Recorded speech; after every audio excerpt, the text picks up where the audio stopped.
Hey YouTube, welcome back. Happy Saturday. My name is Devin and this is Comics and Stuff. So welcome, thanks for tuning in. Today I'm going to be doing Flash key issues. So if you guys have been paying attention to the channel, I've been doing a lot of key issue and classic cover videos. This is my latest video in my key issues playlist. I'm going to be doing I'm going to be doing a lot of DC characters, and I have a ton of requests for Marvel characters as well. And through the year, I will be making sure that I finish each and every single one up all the way up to the very end. So thanks for tuning in, and I hope you guys enjoy this video. Here's my quick disclaimer. This is a Flash key issues list. By no means is this list complete. I may completely forget a book, and if I do, please put it down in the comments for other people to read.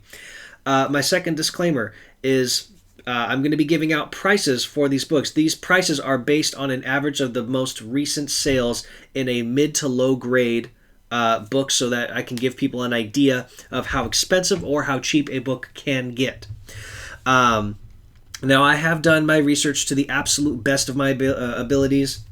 I have researched relentlessly and tirelessly for however long it took me to get this list. I've searched many different websites, read many books, talked to a lot of people. So this is the best list that I could come up with. But even so, let me know if I forget anything. Otherwise, please enjoy the list. I'm just going to go right into it, okay? The first book on my Flash Key Issues list is Flash Comics #1 from 1940. That is the first appearance of Jay Garrick, who is the Golden Age Flash, Hawkman, and Johnny Thunder or Thunderbolt, I forget. I think it's Johnny Thunderbolt. That's going to be the most expensive book on this list, topping out at about $30,000 in a mid to low grade. Okay, so that's an expensive and rare book. Next would be All Flash Comics #1 from 1941. That is about a $2,500 book. Flash Comics #33. Here, I'm going to pull my list up and my notes. Flash Comics #33 from 1942. That is the first appearance of one of his awesome older original villains, the Shade, and that's going to run you about $520. Flash Comics #101, which is just a classic cover, for $560. Flash Comics #103, which is another classic cover, for about $600. And now both of those books are from 1948, so quite a little while back. The next book is probably the second most expensive book on this list, and an absolutely notable, one of my favorite books. Showcase Comics #4, which is the first appearance of Barry Allen, who is the second Flash, and Iris West. That book in a mid to low grade range is about $12,000.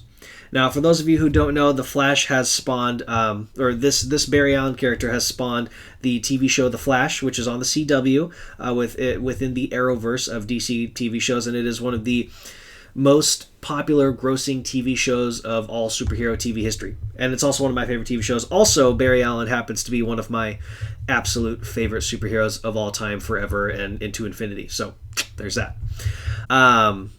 Showcase #8, first appearance of Captain Cold, which will run you about $1,750.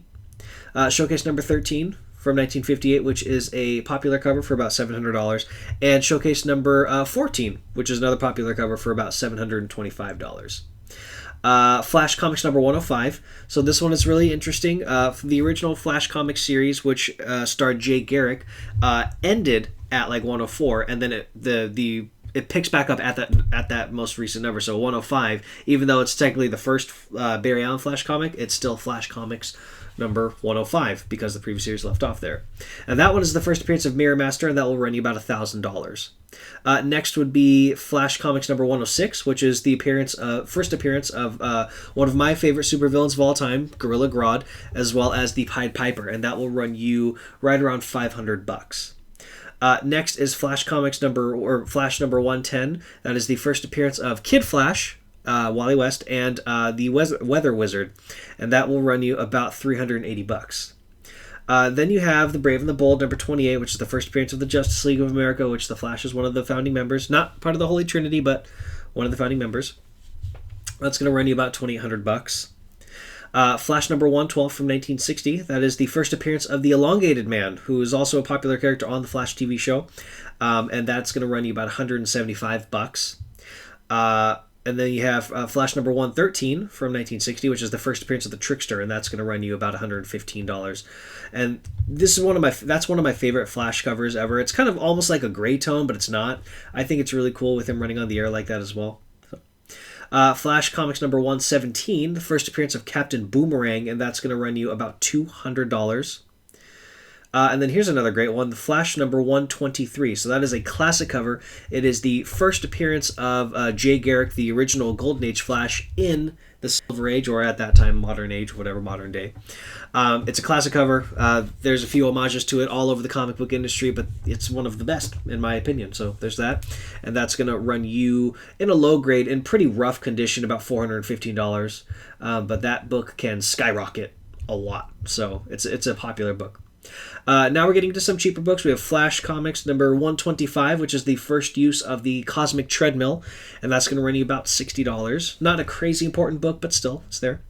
Then we have Green Lantern number 13, which is the first time that the Flash and Green Lantern partner up.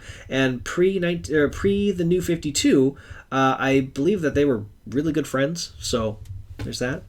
That's going to run you about $75. Flash number 137 is the first Silver Age appearance of one of my favorite supervillains of all time, Vandal Savage, and that's going to run you in a low grade about $75, but that book, again, is also one that can go way up high. Next, we have Flash 139, a lot of my favorite villains seem to have appeared in the Flash, but 139 is the first appearance of the Reverse Flash, again, one of my favorite supervillains of all time, and in a lower mid-grade, that can run you about $250. Flash number 140, that is the first appearance of Heatwave for about $45, one of the Rogues. Flash 165 was the book where Flash and Iris West get married. It's about $25. Flash number 175 is the first time that the Flash races Superman, about $40. And finally, last but not least, Flash number 177, which is just a popular cover that people seem to really like. You see it floating around a lot, and that's a $20 book. Now, there are other key issues that go into the Bronze and Modern Age and things like that. I know people are probably thinking, what about the first appearance of Godspeed and all that? Yes, but those are later, and I'm doing the Gold and Silver Age for right now. So I hope that this list helped a lot of you, people who are new to collecting Flash books, or just any avid collector who wants to, widen their collection. So thank you so much for tuning in, guys. I hope you enjoy your weekend, and I will see you next time.